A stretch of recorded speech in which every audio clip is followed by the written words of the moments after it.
টাকার জন্য ভোটে দাঁড়ে দাঁড়ে ঘুরতে হবে, রাষ্ট্রের বিভিন্ন মহলে ঘুরতে হবে, বিভিন্ন দপ্তরে। কমপ্লেক্স কোম্পানির পক্ষে এটা কেমন একটা আচরণ যে আমরা আমাদের ন্যায্য টাকা পাবো, সেই টাকার জন্য আমাদেরকে রাস্তায় নামতে হবে। তারা সব সময় দাবি করে আমরা বাংলাদেশের আইন মেনে এদেশে ব্যবসা করি। এখানে কোন আইনে লিখা আছে যে পাওনাদার তার পাওনা দেওয়া যাবে না? আপনারা তাদের পাওনা করছে, দিনের পর দিন ঘুরছে আর ভাবছেন আপনাদের টাকা আপনারা না দিয়ে পার পেয়ে যাবেন। আপনারা যদি এত বড় কমপ্লেক্স কোম্পানি হয়ে থাকতেন তাহলে বাংলাদেশ সরকারের যে এছাড়াও সেই আচরণ আপনারা মেনে নিয়েছেন, তার প্রমাণ আপনারা রেখেছেন। সর্বোচ্চ আদালত থেকে আপনারা রিট প্রত্যাহার করেছেন।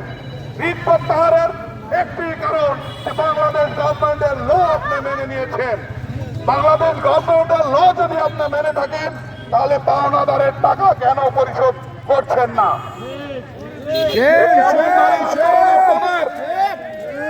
এই ফ্যাসিবাদী কায়দা এই স্বাধীন বাংলায় চলবে না।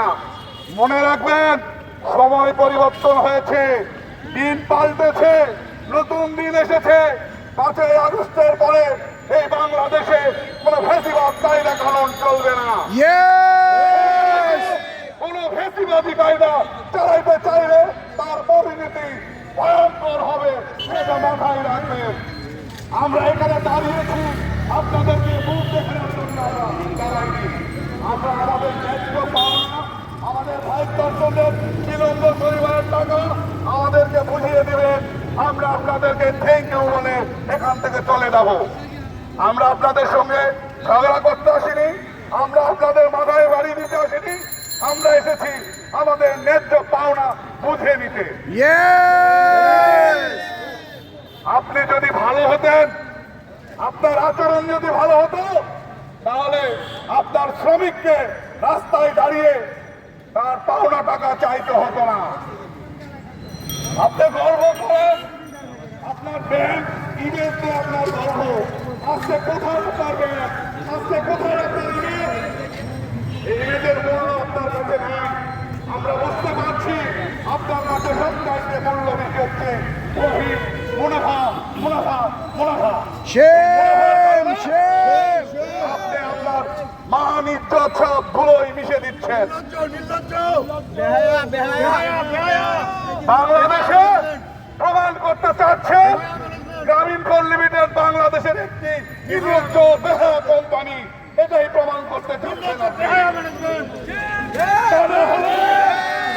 তাদের পাওনার টাকা তারা পাবে, সেই টাকা আপনি তাদেরকে পরিশোধ না করে নির্লজ্জ বেহার মতো আচরণ করে আপনি আসতেছেন।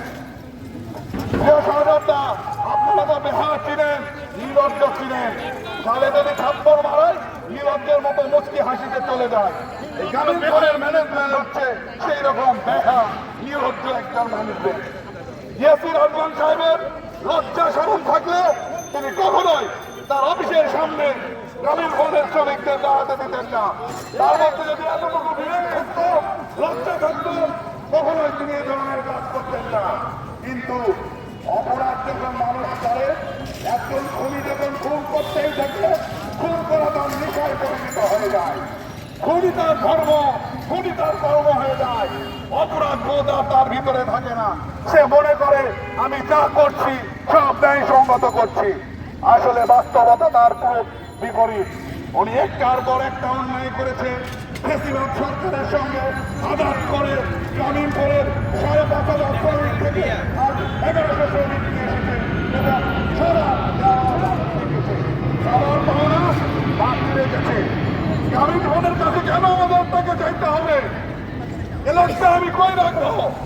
বাংলাদেশ সরকারের সর্বোচ্চ আসনে তিনি আসীন আছেন। আমাদের খুব প্রিয় বাংলাদেশের গর্ব লবেন নারেন ডক্টর মোহাম্মদ ইউনূস স্যার, আপনার দৃষ্টি আকর্ষণ করে বলতে চাই, গ্রামীণফোনের মতো একটি কোম্পানি তাদের শ্রমিকদের পাওনা টাকা দেয় না, বিলম্ব করে। আপনি এই যে দৃষ্টি আকর্ষণ করছি, আপনি এর প্রতি নজর দেন। পাওনাদারের পাওনা টাকা মেটানোর ব্যবস্থা করুন।